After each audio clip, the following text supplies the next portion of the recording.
bienvenue à tous pour adorer notre Seigneur dans un endroit calme et frais, on va dire, aéré. Adorons aujourd'hui notre Seigneur et louons-le, glorifions-le. Et je vous invite à chanter « Tu es bon, je veux le proclamer ».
Vent, soleil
le prix payé pour mon péché. Non, je ne pourrais t'imaginer le prix payé pour mon péché. Et me voici pour louer, me voici à tes pieds, me voici pour dire tu es mon Dieu. Car tout en toi est beauté, tout en toi est grandeur, tout en toi est merveilleux pour moi.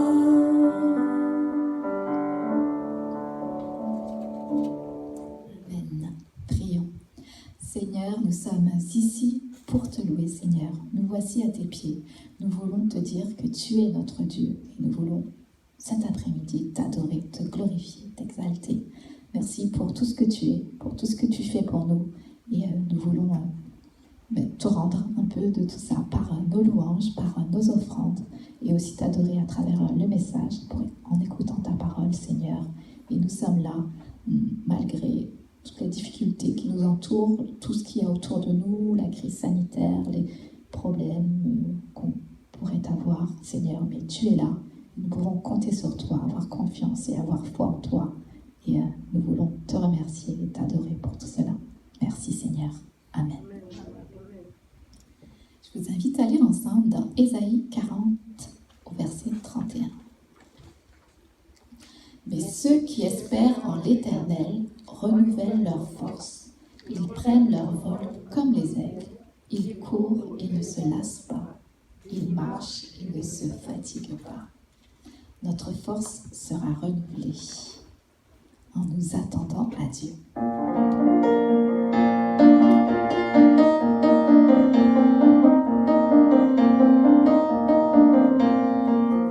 Notre force sera renouvelée en nous attendant à Dieu. Nous nous attendons à Dieu. Notre force sera renouvelée en nous attendant à Dieu. Nous nous attendons à Dieu. Tu règnes à jamais, Seigneur. Espoir.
Je vous invite à lire dans Proverbe 3, du verset 5 à 10. Ne te fie pas à ta propre intelligence, mais place toute ta confiance dans le Seigneur. Appuie-toi sur lui dans tout ce que tu entreprends et il guidera tes pas. Ne te fie pas à ton propre jugement, mais soumets-toi au Seigneur et détourne-toi du mal. Ce sera le remède à tous tes troubles, l'apaisement de tes maux. Honore le Seigneur en lui offrant une part de tes revenus. Donne-lui le meilleur de tes récoltes. Alors tes greniers seront remplis de blé et tes tonneaux déborderont de vin. Amen. Amen. Thomas, s'il te plaît, je pourrais t'inviter pour les offrandes, faire passer les biens, le panier et la prière.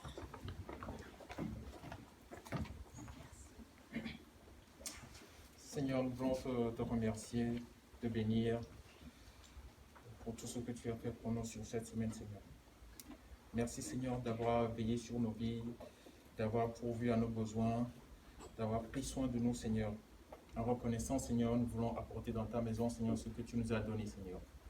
Bénis cet argent, Seigneur Père, pour ta gloire dans le nom de Jésus. Amen. Amen.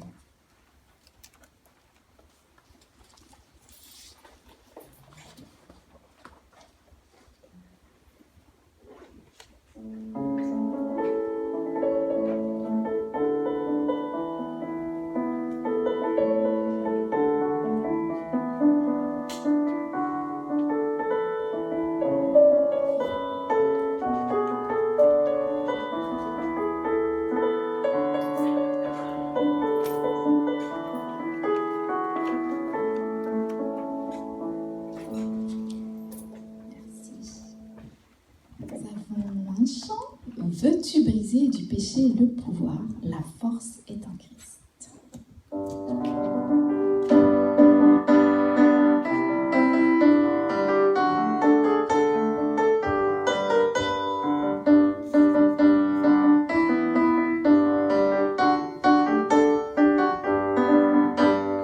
Veux-tu briser du péché le pouvoir? La force est en Christ, la force est en Christ. Si dans ton cœur tu veux le recevoir, la force est dans le sang de Christ. Je suis fort, fort, oui plus que vainqueur par le sang de Jésus. Je suis fort, fort, oui plus que vainqueur par le sang de Jésus, mon sauveur. Veux-tu braver la mort et l'enfer? La force est en Christ, la force est en Christ.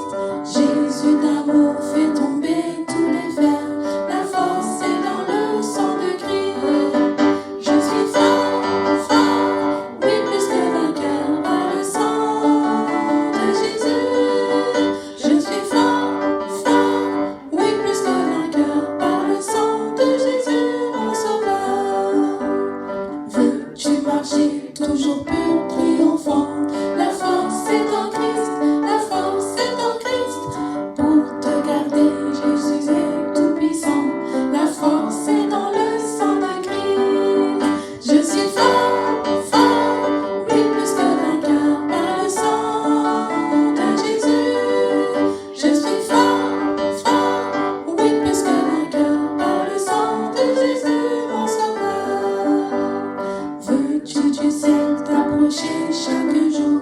La force est en Christ, la force est en Christ. Avec Jésus demeurer pour toujours. La force est dans le sang de Christ. Je suis fort, fort, oui plus que vainqueur par le sang de Jésus.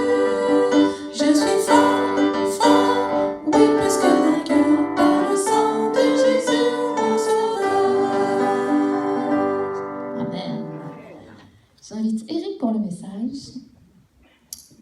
Et on aura besoin de force parce qu'il faudra courir. Pour le prix.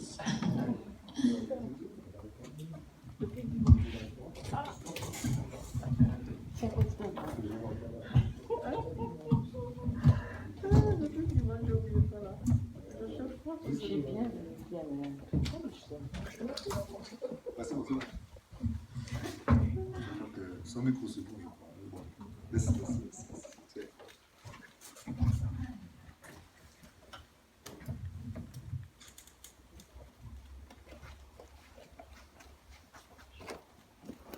Voilà.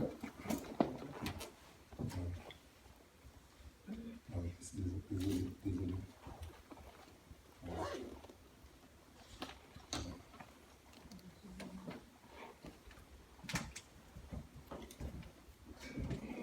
Bonjour les bien-aimés. Bonjour. Comme disait l'apôtre Paul aux Philippiens, vous qui êtes ma joie et ma couronne, réjouissez-vous dans le Seigneur, je le répète, réjouissez-vous.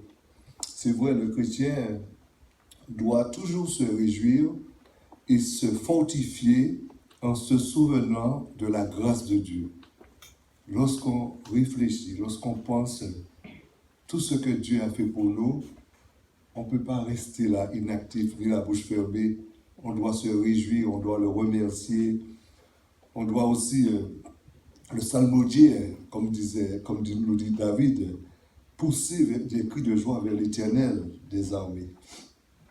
Cet après-midi, nous allons parler de thèmes peut-être, je ne dis pas qui motive, mais aussi, ce thème aussi doit nous faire réfléchir. Déjà au 1er siècle, c'était très difficile dans les églises, à mon avis. Si l'apôtre Paul a encouragé les chrétiens à courir vers le but, vers la cible, vers Jésus-Christ, et c'est qu'au début, au 1er siècle, c'était déjà difficile en ce qui concerne la persévérance, la fidélité, l'amour pour le Christ, pour Jésus.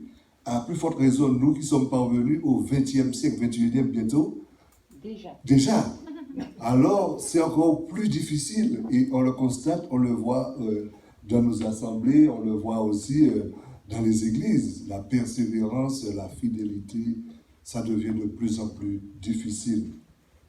Et cette image, bon, je l'ai prise sur Internet, hein, mais ça m'a fait réfléchir beaucoup, ça m'a parlé.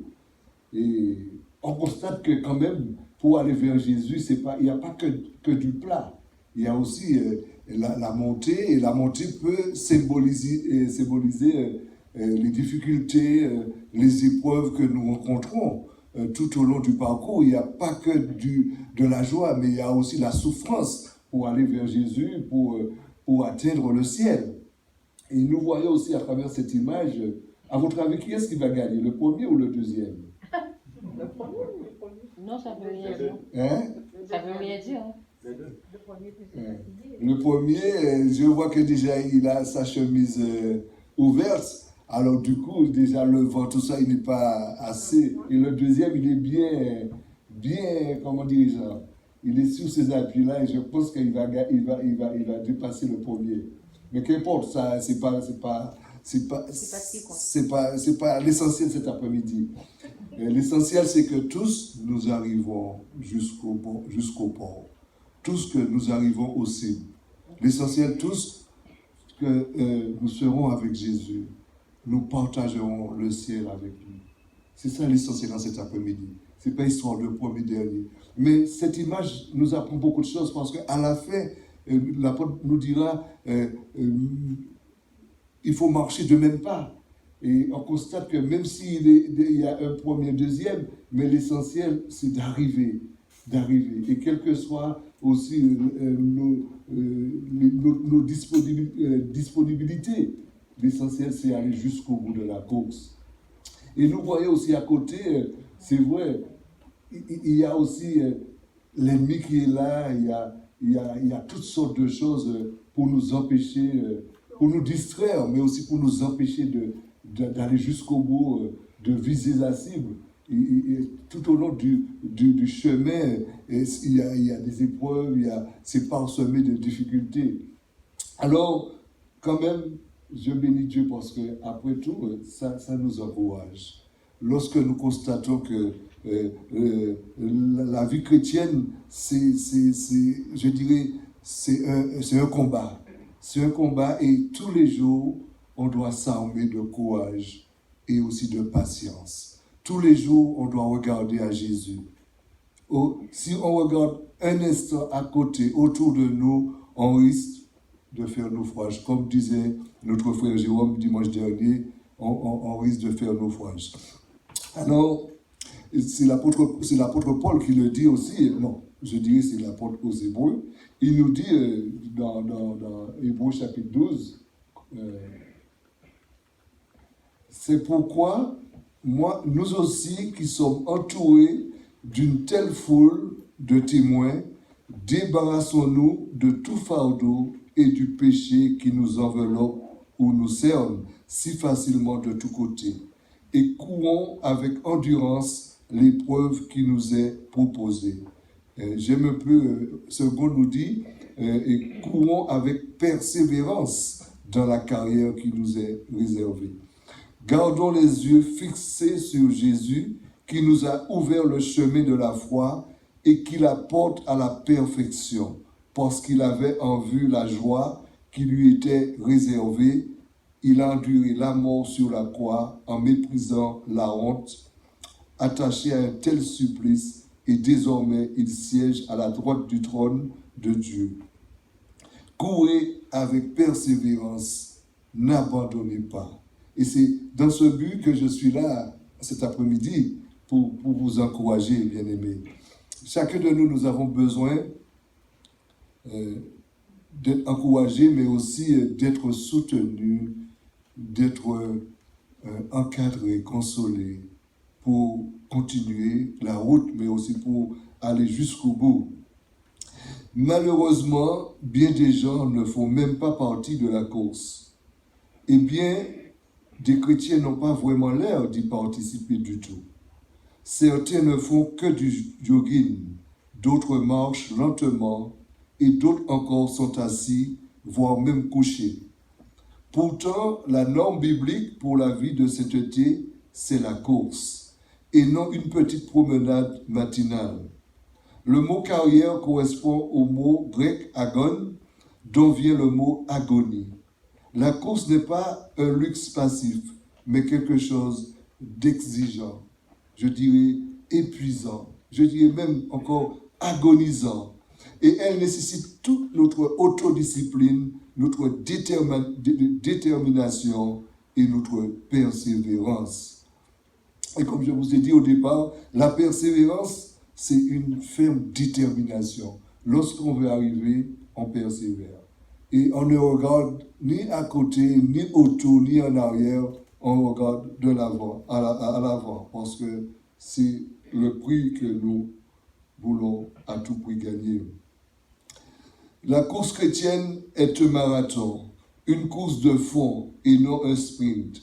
L'Église a toujours compté beaucoup de chrétiens qui fournissent des efforts de courte durée, mais le Seigneur veut des gens qui vont tenir la distance.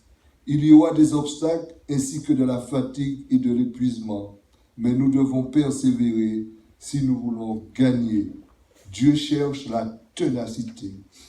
Oui, bien-aimés, rien n'est plus insensé que de participer à une course qu'on n'a pas envie de gagner. Pourtant, je crois que l'absence du désir de gagner est un problème fondamental chez beaucoup de chrétiens qui se contentent d'être sauvés et d'attendre d'aller au ciel. Mais dans une course ou dans une guerre ou dans la vie chrétienne, ne pas désirer gagner est inacceptable pour Dieu. Pour le chrétien, il n'y a qu'une façon de persévérer, par la foi. C'est seulement quand nous manquons de foi que nous péchons et que nous échouons.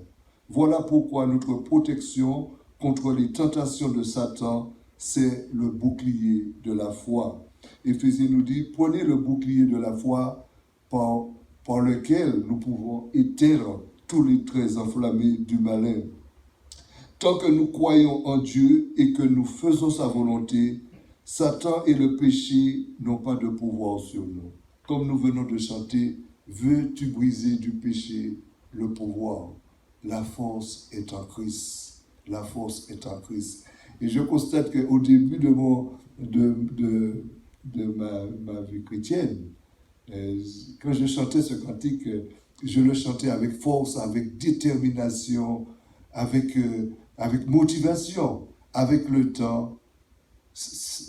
Quand je le chante maintenant, je suis un peu affaibli, parce qu'il y a beaucoup de choses qui sont venues là, des choses qui ont pris cette place que je dirais que Jésus devait avoir. Il y a beaucoup de petites choses qui s'est ancrées dans ma vie. Et maintenant, j'ai pas cette force comme avant, les premiers jours de ma conversion.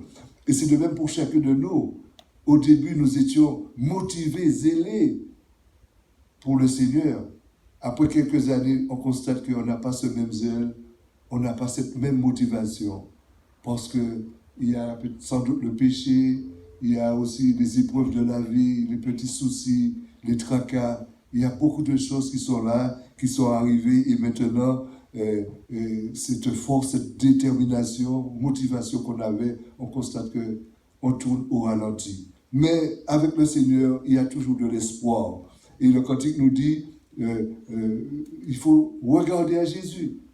Regarder à Jésus et tout de suite, nous retrouvons la motivation. Parce que c'est lui qui nous motive. C'est lui qui nous donne la force pour marcher, mais pour aussi aller de l'avant. Oui. Alors, tant que nous croyons en Dieu et que nous faisons sa volonté, Satan et le péché n'ont pas de pouvoir sur nous.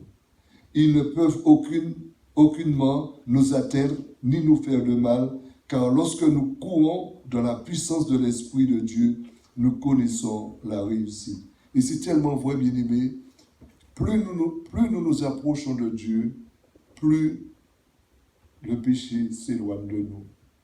Plus nous nous approchons auprès de Dieu, le péché n'a pas de place dans notre cœur, dans notre vie. Et c'est pour cela l'apôtre encourage les chrétiens à courir, mais aussi à regarder à Jésus. Parce que c'est lui, Jésus, qui a payé notre dette. C'est lui qui a pris nos péchés à la croix. À plus forte raison, nous devons regarder à lui. Alors, l'apôtre Paul nous a démontré à travers cette image pourquoi nous devons courir. Parce qu'effectivement, il y a une cible en vue et il y a aussi une couronne, il y a aussi une récompense, bien aimé. Et aussi, notre récompense, c'est Jésus-Christ. C'est lui. Et l'apôtre Paul disait, et aussi, vous qui êtes ma couronne, mais en fait, c'est Jésus-Christ qui est notre couronne. C'est lui, bien aimé. Deuxièmement, l'apôtre nous dit, connaître notre but. Connaître notre but. Et lorsque nous lisons dans Philippiens chapitre 3, les versets 12 à 16, il nous est dit, c'est la version Semeur, « Non, certes, je ne suis pas encore parvenu au but. Je n'ai pas atteint la perfection, mais je continue à courir pour tâcher de saisir le prix. Car Jésus-Christ s'est saisi de moi.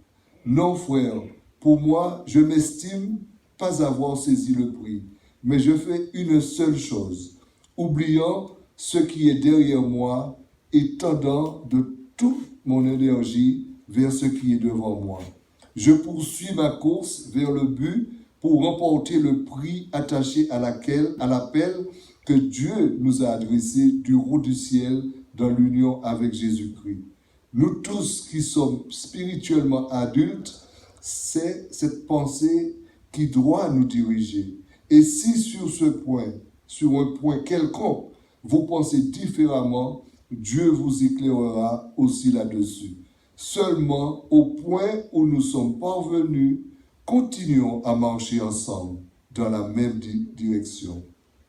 Lorsque nous regardons le contexte de ce passage, Philippiens 3 au verset 7, il nous dit, au verset 9, il nous dit « Afin de connaître Christ et la puissance de sa résurrection et la communion de ses souffrances en devenant conforme à lui dans sa mort. Je cours vers le but pour remporter le prix de la vocation céleste de Dieu en Jésus-Christ. En Jésus-Christ. » Paul, il connaissait le but, il connaissait son but. Il savait pourquoi il courait. Et son but était Jésus-Christ. Nous devons aussi avoir un but dans la vie. Un but qui, plus grand que nous-mêmes, un but qui nous interpelle, un but qui nous donne le zèle pour l'accomplir. Il y a bien des gens qui n'ont pas de but, pas d'objectif, pas de vision, pas de mission dans leur vie. Ils sont flâneurs, oisifs, fainéants, parce qu'ils ne sont pas animés par un but. Ils ne visent pas la cible de la vie. Et ceux qui ne la visent pas n'arriveront jamais par hasard à l'atteindre.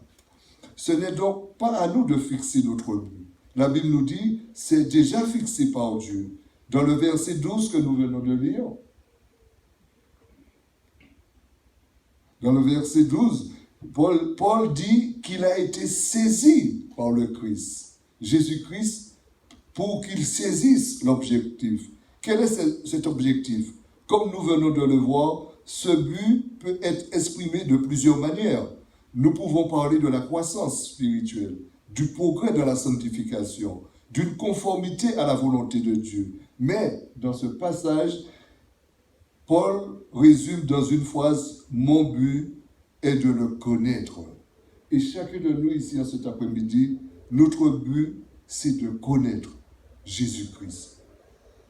Paul n'a pas dit que c'était son but de croire en Dieu. Il a dit que son but était de connaître Jésus-Christ.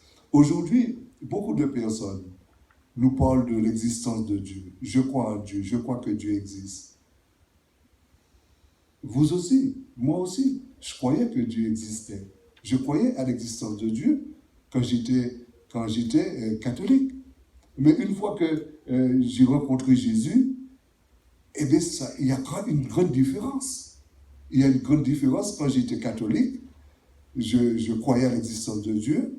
Et maintenant que je connais Jésus, je sais que sans Jésus, je ne peux pas aller au ciel.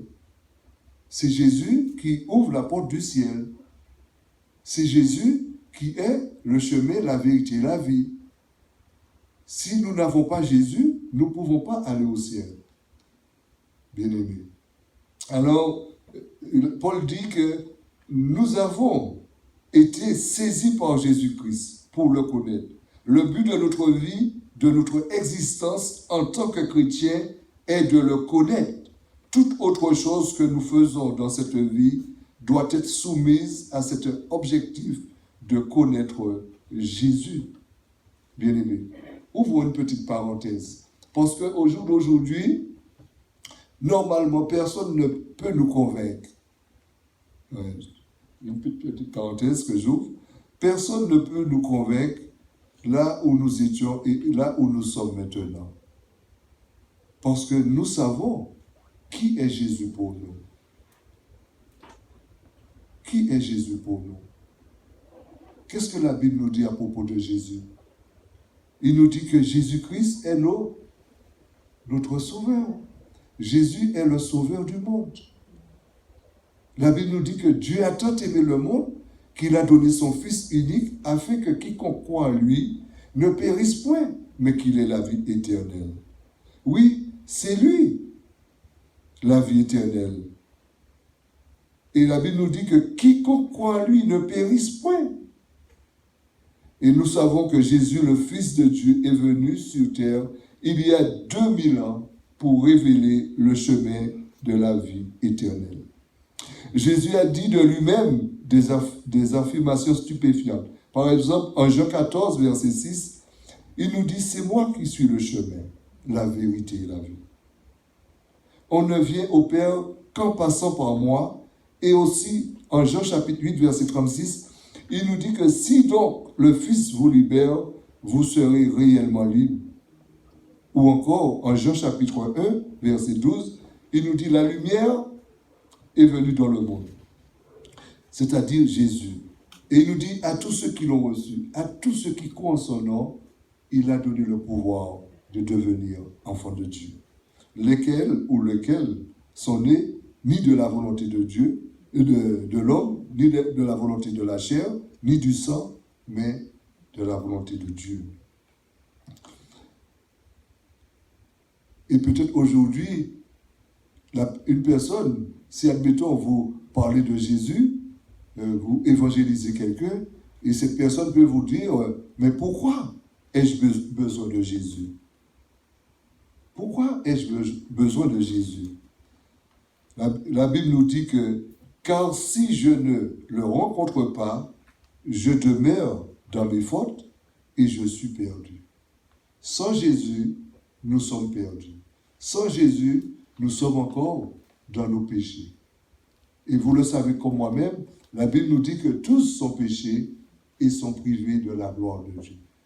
Tous, qui veut dire sans exception, tous les hommes sont des pécheurs et sont privés de la gloire de Dieu. En effet, le salaire du péché, c'est la mort, mais le don gratuit de Dieu, c'est la vie éternelle en Jésus-Christ notre Seigneur. Et la personne aussi peut vous demander, comment puis-je bénéficier de son aide? Comment le rencontrer?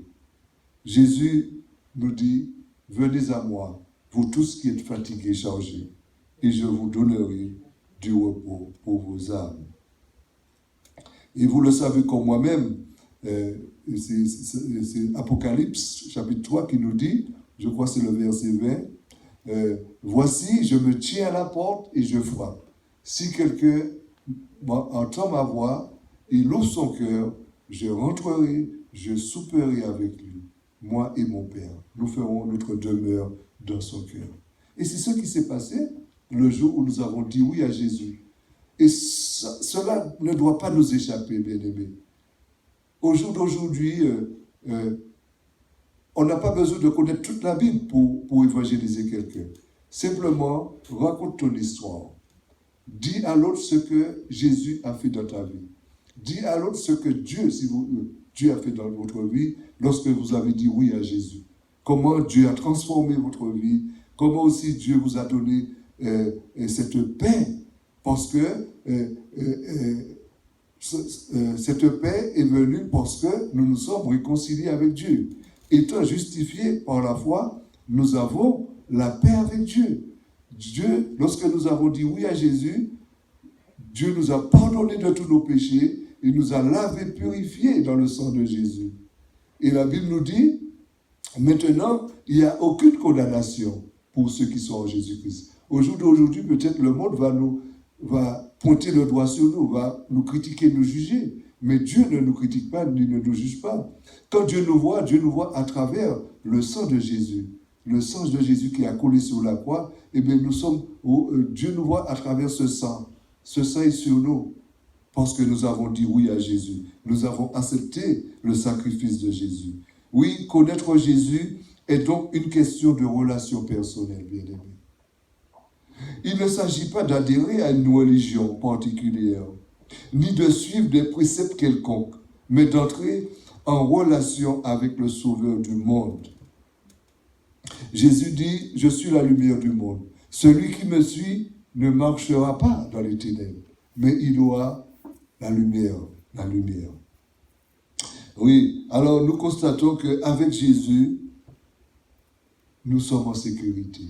Avec Jésus, l'ennemi ne peut pas nous toucher, parce que nous sommes gardés par lui, bien-aimés. C'est à nous de lui faire confiance et aussi de nous réfugier en Jésus-Christ, en lui. Alors la question que nous pouvons nous poser, est-il votre but de le connaître?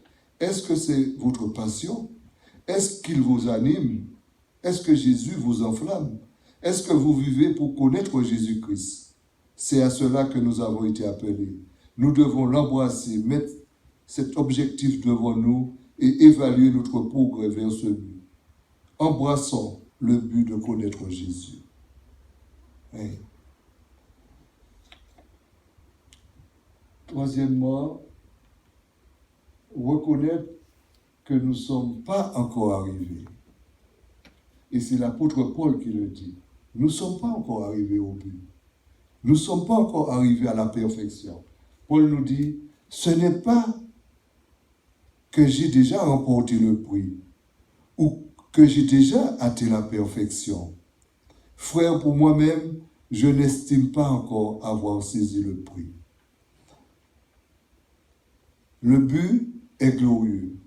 Le Christ est recouvert de sa justice, afin de parvenir à la résurrection d'entre les morts. Mais Paul n'y est pas encore. Et nous qui lisons et étudions son épître, pas davantage. Il s'agit pour l'instant de lutter, de mener le bon combat. Et vous connaissez qui est l'apôtre Paul, bien-aimé. C'était l'apôtre de l'amour. C'est lui qui a écrit pratiquement tous les épîtres. Et pourtant, cet homme dit que il n'est pas encore, il nous dit que ce n'est pas que j'ai déjà remporté le prix ou que j'ai déjà atteint la perfection. Sans doute, et pourtant c'était un homme qui était proche de Dieu. C'était un homme qui vivait dans l'intimité avec Jésus, qui avait une communion avec Jésus. C'était un homme aussi qui veillait sur lui-même, sur sans doute son comportement, ses paroles, son attitude. En un mot, je dirais, c'est un homme qui ne voulait pas pécher contre Dieu. Ce grand apôtre Paul. Et pourtant, il dit que je n'ai pas encore atteint la perfection. Et ce qu'il dit, c'est vrai. Tant que nous sommes dans ce corps, nous n'atteindrons jamais la perfection. Et c'est pour cela, la parole nous dit que nous devons chaque jour faire des efforts, persévérer dans la parole, persévérer. On n'a pas encore atteint la perfection. Paul parle de perfection, je ne pense pas qu'il songe à la perfection morale que personne ne peut atteindre dans ce monde. C'est vrai, on a toujours les mauvaises pensées, les mauvaises idées, tout traverse la tête. L'homme de Dieu ne sera jamais parfait tant il est encore dans ce monde, mais aussi dans ce corps. Et vous le savez comment l'homme, il a perdu cette perfection. La Bible nous dit que Adam et Ève, ils étaient parfaits. Ils vivaient en parfaite communion avec Dieu. Et lorsque le péché est entré, eh bien, ils ont perdu cette communion avec Dieu. Et là, du coup, le péché a pris place, bien aimé. Et nous savons aussi comment Dieu a réglé le problème du péché. Il nous a envoyé Jésus. Et ce Jésus, lorsqu'on a dit oui à Jésus, il nous a régénérés, il nous a transformés, il nous a pardonnés, il nous a ressuscités avec lui. Et maintenant, si nous vivons plus pour nous-mêmes, mais nous vivons pour celui qui est mort et ressuscité pour nous. Alors, Paul, il nous dit, lorsque l'apôtre songe sans doute davantage, lorsqu'il nous dit que nous ne sommes pas encore parfaits, nous ne sommes pas arrivés encore à la perfection. Et lorsque l'apôtre, ce même apôtre nous dit que soyez parfaits, comme Dieu est parfait. Alors, je préfère la version, je dirais, semeur. La version semeur nous dit l'expression homme fait, qui veut dire que qui grandit en maturité. Nous sommes des chrétiens qui grandissent en maturité, qui veut dire chaque jour, en faisant les expériences avec Dieu, il y a beaucoup de choses qu'on élimine chaque jour. Le chrétien, c'est quelqu'un qui grandit petit à petit. Comme la course, si on arrête de courir, on ne va pas gagner. Et c'est de même aussi pour le chrétien, nous ne devons pas nous arrêter, nous devons persévérer. Et c'est dans cette persévérance, eh bien, plus on persévère, eh bien, plus on s'approche de Dieu, plus on grandit en maturité, plus le Seigneur nous donne aussi plus de sagesse, plus de discernement, plus nous approchons, plus on a en horreur le péché. Parce que c'est le péché qui nous empêche de vivre une communion parfaite avec Dieu, qui nous empêche de nous réjouir, comme l'apôtre Paul nous dit dans Philippiens chapitre 4. Oui, c'est sans doute certains Philippiens devaient imaginer que Paul, il était déjà parvenu à la perfection. Lui qui avait fait preuve de tant de fidélité dans son apostolat et au prix de tant de souffrance, c'est quelqu'un qui a souffert beaucoup, c'est quelqu'un qui était fidèle à Dieu. Sans doute, il croyait que Paul était déjà parvenu à la perfection. Pour eux, ils devaient le prendre pour le symbole du chrétien accompli, sûr de gagner, qui ne risque plus de perdre et qui peut donc relâcher ses efforts et dès maintenant se reposer sur ses lauriers. Si tel est le cas, il se trompait. Mais l'apôtre s'en prend aussi à tous ces chrétiens qui croient avoir atteint le but. Les chrétiens arrivés. Vous savez, il y a des chrétiens qui pensent qu'ils sont déjà arrivés. Ils sont déjà arrivés. Qui veut dire qu'ils n'ont plus besoin d'apprendre. Ils n'ont plus besoin de la parole de Dieu. Ils n'ont plus besoin de participer à la Sainte Seine. Ils n'ont plus besoin d'une église. Ils n'ont plus besoin de pasteurs. Ils se croient déjà au ciel. Non, nous n'avons pas encore vaincu. Pour l'instant, rien n'est joué. Et l'apôtre nous dit, et pourquoi il veut saisir le Christ? Parce que, dit-il, moi aussi, j'ai été saisi par Jésus-Christ. Le Christ avait mis la main sur lui, sur le chemin de Damas. C'est là qu'il s'était emparé de ce blasphémateur et persécuteur pour en faire son témoin et son apôtre. Il a pris possession de lui une fois pour toutes. Et maintenant, c'est au tour de Paul de s'emparer de Christ et de sa victoire et de sa gloire. Quelle grâce, lorsqu'on a reconnu que Christ s'est saisi de nous, il nous a donné la victoire sur l'ennemi. En retour, nous faisons tout pour le saisir, pour le connaître, pour l'aimer et aussi pour le suivre. Et Paul nous dit comment il fait maintenant pour le saisir.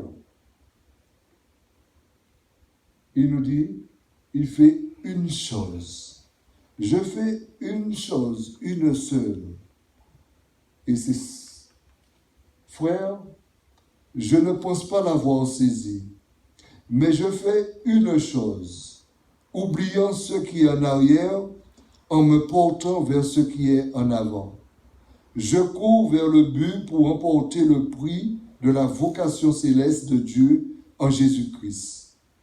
Là, nous voyons, dans cette démarche, il y a la conviction, mais aussi il y a de l'énergie. Mais je fais une chose. Paul a un objectif principal en tête. Il ne se laisse pas détourner de son chemin. Il ne gaspille pas son énergie à des futilités. Il nous dit, oubliant ce qui est en arrière. L'apôtre oublie ce qui est derrière lui. Il ne regarde pas en arrière. Il ne se lamente pas sur ses manquements, ses échecs et ses péchés passés. Cela ne sert à rien de ruminer ces choses. Paul est comme un coureur. Il regarde en avant. Le coureur qui regarde en arrière est ralenti dans sa course. Paul ajoute, et tendant vers ce qui est en avant, je cours vers le but. Paul ne se comporte pas en chrétien passif. Il poursuit activement, assidûment son objectif qui est la ressemblance avec Christ. Oui, parfois, nous pouvons être troublés par ce texte. Ce texte trouble beaucoup de chrétiens. Ils disent, tout est grâce, non seulement notre justification, mais également notre sanctification et le résultat de la grâce de Dieu.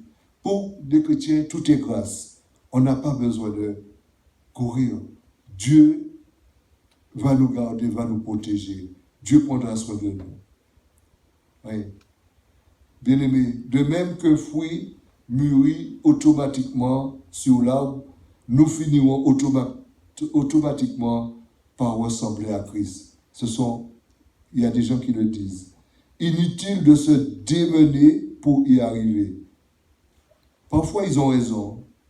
Ils ont partiellement raison. Il est vrai que tout est grâce et que nous n'avons pas à lutter et à nous démener comme des forcenés. Mais attention, mais cette vérité possède une autre face que Paul dévoile ici. Il nous dit, les hommes ne sont pas comme des fruits sur un arbre. Le fruit obéit naturellement à la loi du mûrissement. L'homme non. Il doit volontairement se soumettre à Dieu et lui obéir. Il doit activement rejeter tout fardeau et le péché qui l'enveloppe si facilement. La vie chrétienne est une course dans laquelle nous devons nous élancer. Personne n'a jamais gagné en restant assis sur le côté. Oui, il y a des efforts à faire, même si nous sommes sauvés par grâce, même si nous avons la vie éternelle, même si Dieu est avec nous, même si Dieu veille sur nous, prend soin pour nous, même si Dieu combat pour nous. C'est vrai, Dieu combat pour nous. Mais nous avons besoin de faire des efforts.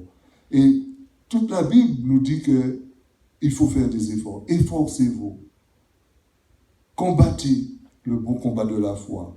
Prenez toutes les armes de Dieu. Ce sont des efforts que nous devons faire pour combattre, mais aussi pour gagner.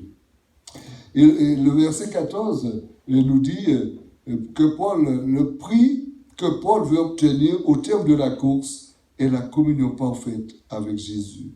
Il espère aussi devenir co-héritier avec Christ et partager sa gloire. Et en méditant sur ce que Paul nous dit, il fait une chose. Mais ce n'est pas uniquement Paul qui fait une chose. Lorsque nous regardons dans la Bible, il y a des hommes de Dieu et des femmes qui ont fait une chose. Ils ont choisi une chose. Nous avons l'exemple de Marie. La Bible nous dit que pendant que Marthe faisait le ménage, Marie, elle était assise au pied de Jésus. Et Jésus a dit que Marie, elle a fait une chose, elle a fait la bonne chose. Le fait d'être assise au pied de Jésus, en train de l'écouter. C'était une bonne chose que Marie elle a fait. Nous avons aussi le jeune homme riche qui avait beaucoup d'argent et il ne savait pas quoi faire. Quand il est venu, il a dit, Jésus, j'ai fait ceci, j'ai fait cela. Jésus lui a dit, il te manque une chose à faire, une petite chose à faire. Va, vends tout ce que tu as, reviens. Il est parti tout triste. Parce que la petite chose qui lui manquait, il n'a pas pu faire. Et pourtant, c'était une petite chose, Jésus lui a demandé. Il y a aussi l'aveugle. Celui qui était aveugle, et lorsque Jésus l'a guéri, les autres disaient que blasphème, dit que Jésus est un menteur ou c'est ça.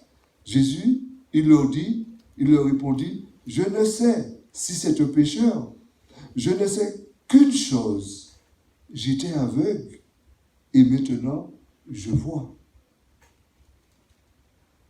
Il n'a pas dit beaucoup de choses. Une petite chose qu'il a dit, je sais que j'étais aveugle et maintenant je vois. Et c'est grâce à Jésus.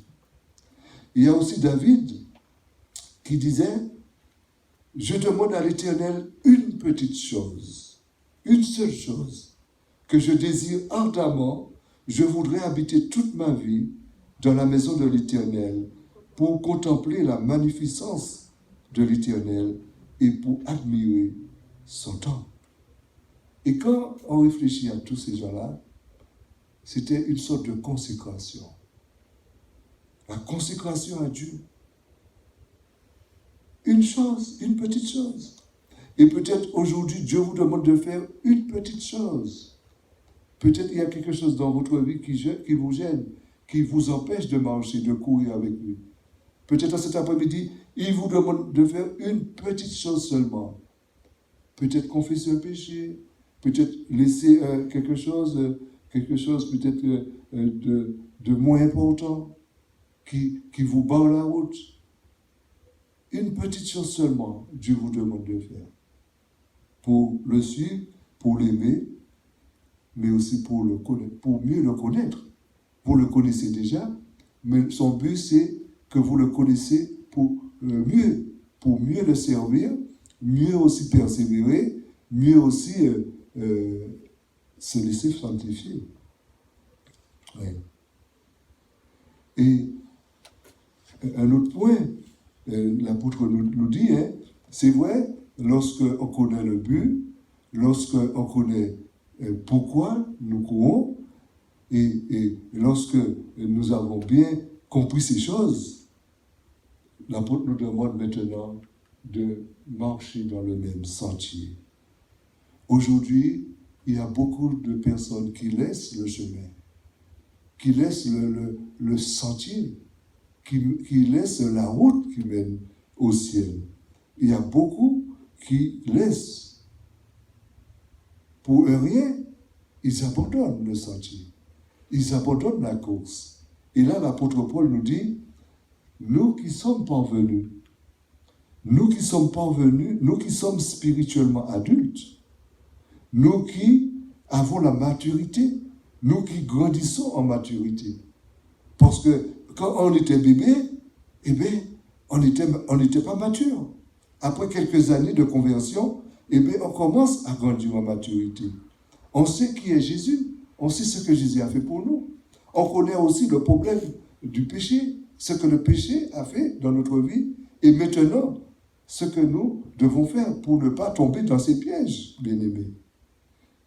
Alors, Paul nous dit,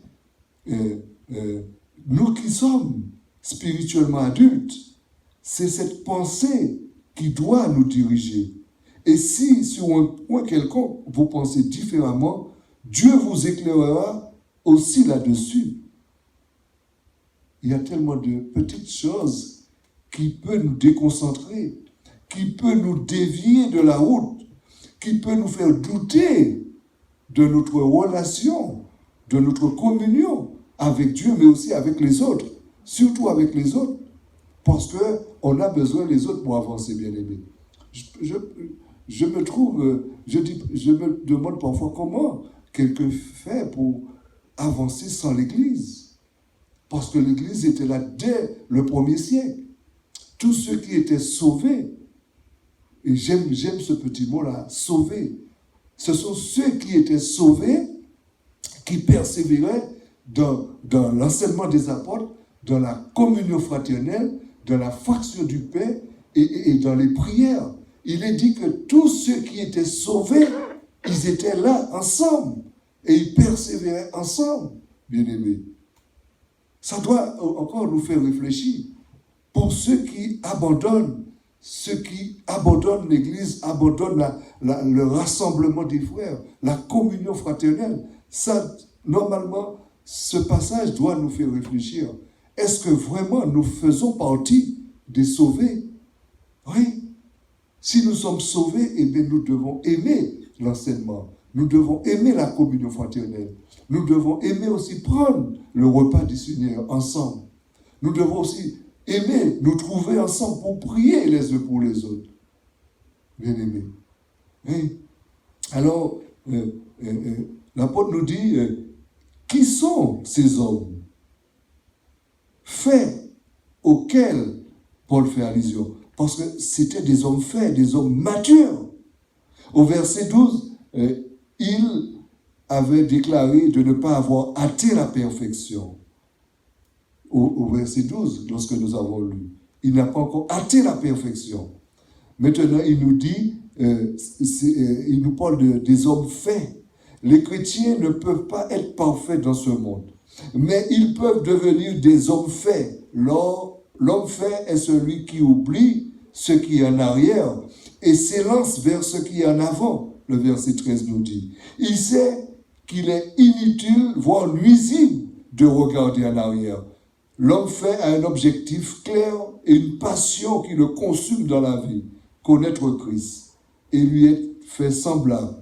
Tous les hommes faits doivent cultiver cette pensée. Si l'un ou l'autre des Philippiens est d'un avis différent, pour la confiance que Dieu lui révéla la justesse de son enseignement.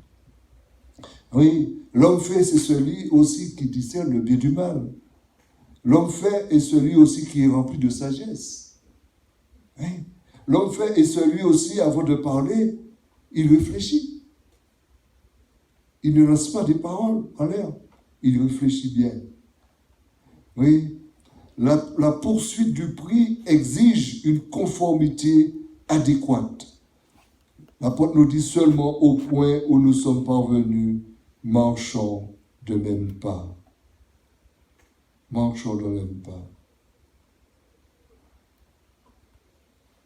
Et c'est comme si l'apôtre voulait nous dire, le thème qu'il emploie seulement pourrait également se traduire par encore une chose. Comme si Paul voulait nous dire encore, il vous manque encore une chose, marchez de même pas. Oui. On l'utilisait souvent pour exprimer une pensée finale. Cette dernière condition préalable à la poursuite d'un prix pourrait également être décrite comme la constance. Ayant manifesté une bonne prise de conscience, un maximum d'efforts, une concentration soutenue, une bonne motivation et une juste reconnaissance, les croyants doivent constamment, au point où ils sont parvenus, marcher de même pas. Le terme marcher signifie s'aligner ou suivre la file. Les croyants doivent donc rester sur le sentier spirituel qu'ils ont suivi jusque-là. Selon la métaphore d'une course, ils doivent continuer de courir dans le couloir. Oui, je pense ou je crois que au jour d'aujourd'hui, bien-aimés, avant peut-être de laisser la course, de laisser le sentier, nous devons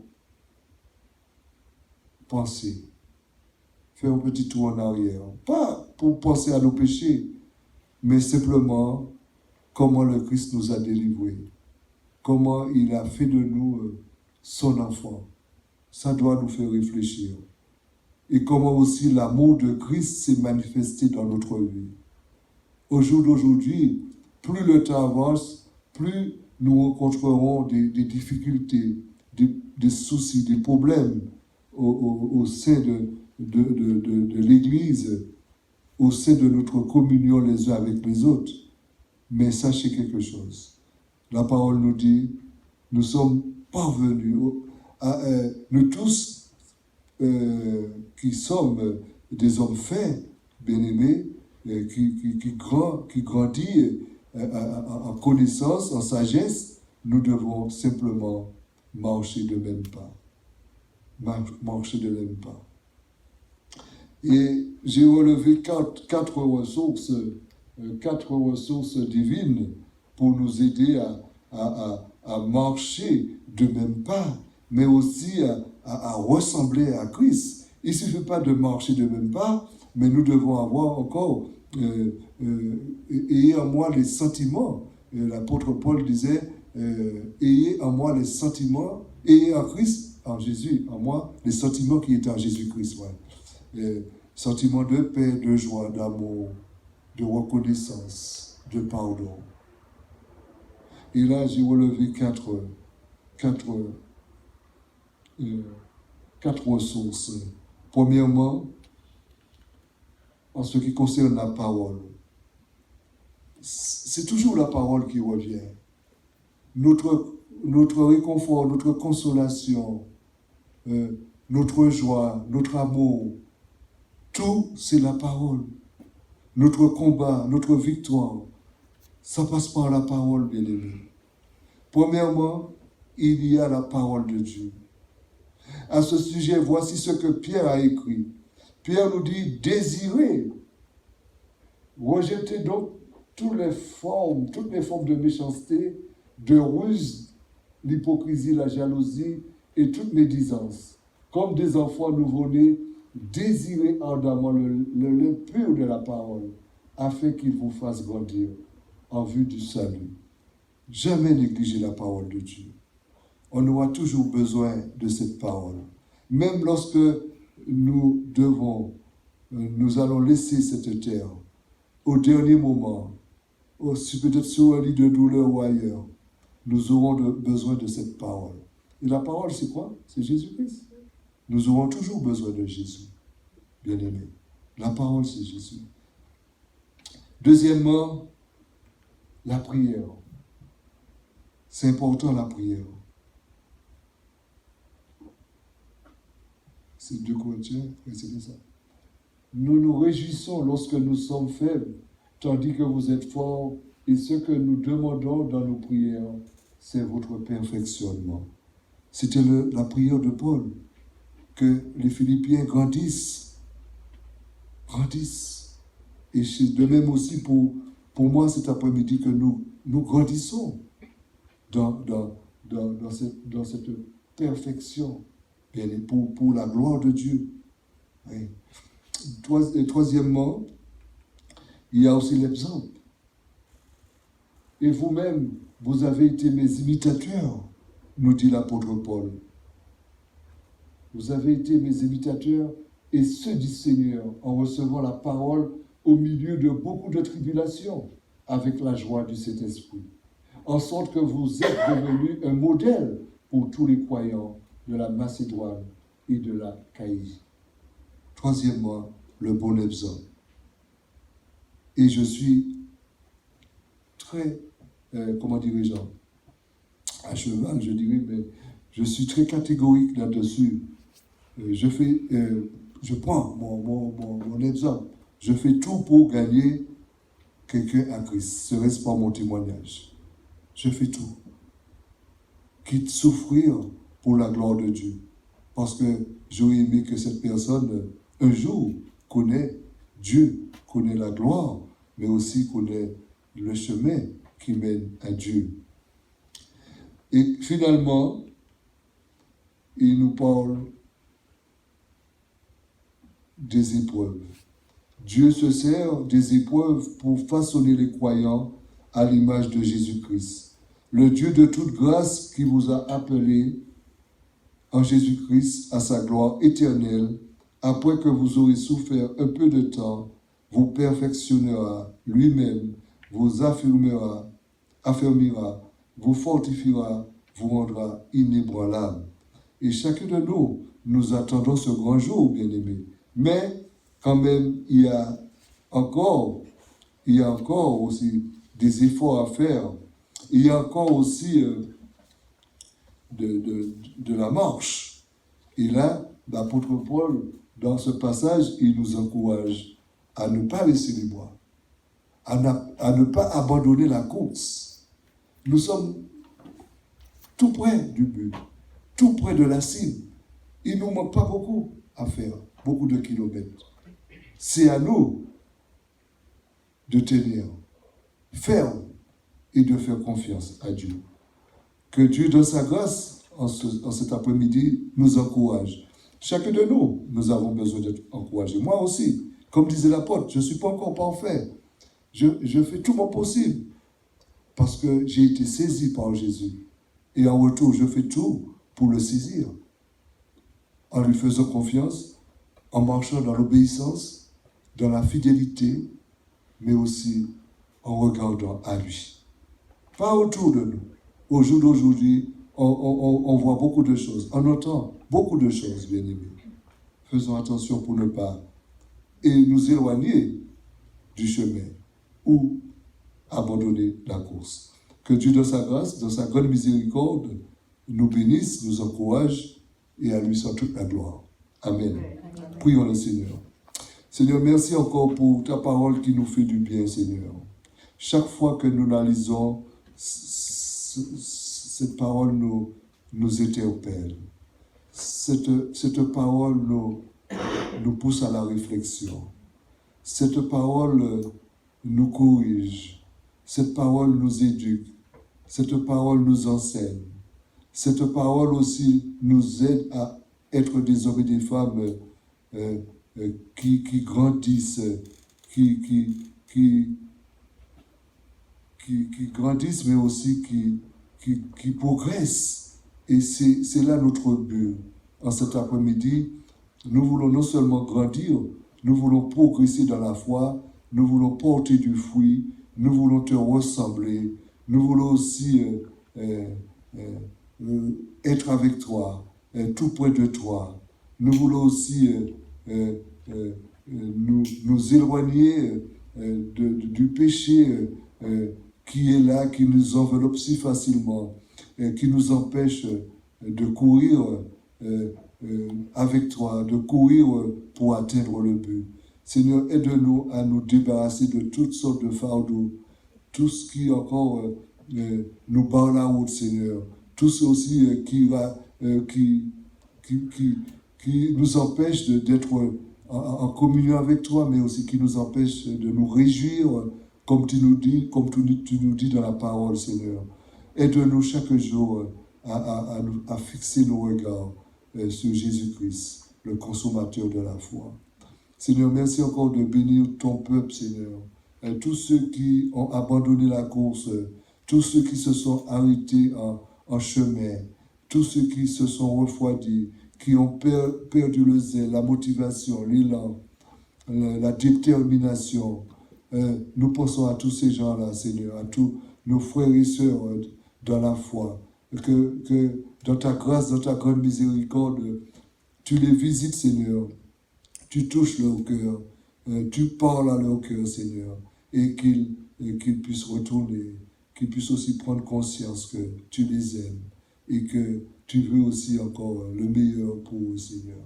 Seigneur, merci encore pour tout ce que tu feras dans les jours à venir pour nous, mais aussi pour notre Église. Nous pensons aussi au groupe pastoral, Nicolas ainsi que Priscille. Merci de les avoir au milieu de nous, Seigneur. Donne les bénir, les encourager, les fortifier. Donne encore leur donner toutes les forces qu'il faut pour encore nous aider dans notre course, mais aussi nous encourager à tenir, à ne pas baisser les bras et surtout à rester fidèles. Permets que aussi, Seigneur, à ce stade que nous sommes arrivés, nous sommes tout près du but, que nous puissions marcher de même pas, Seigneur. Que nous ne puissions pas nous arrêter aux petites choses futiles qui pourraient nous détourner ni nous faire abandonner. Au contraire, que nous soyons des hommes matures, des hommes faits, qui sont prêts pour aller de l'avant, combattre le bon combat, tenir ferme, ne pas baisser les bras. Nous avons besoin que nous nous encourageons, que nous les uns les autres. Nous avons besoin que nous puissions marcher la main dans la main, que nous restons unis dans ce combat de la foi, Seigneur. Aide-nous à être des hommes qui combattent le bon combat de la foi, que nous ne combattons pas peut-être pour les choses de la terre, mais que nous puissions combattre pour les choses du ciel, mon Dieu, où tu nous attends. Merci encore pour ce moment passé. Merci pour le moment de louange. Merci pour les chants. Merci aussi pour ta parole. Merci pour ta présence, mais aussi la présence de chacun, chacune. Maintenant, nous devons nous laisser dans ta grâce, dans ta grande miséricorde, encore nous accompagner, sans oublier la semaine qui se présente devant nous, que tu sois avec nous, que tu nous gardes, nous protèges, et que nous continuons à courir, à combattre le bon combat de la foi, mais aussi à courir vers le but, Seigneur, qui est de te connaître, toi Jésus, qui est mort et ressuscité pour nous. Merci pour tout, au nom de Jésus. Amen. Amen. Merci, et n'oublions pas, mercredi, la réunion de prière 19h30 ici à l'église. Merci beaucoup. Bonne entrée, que Dieu vous bénisse.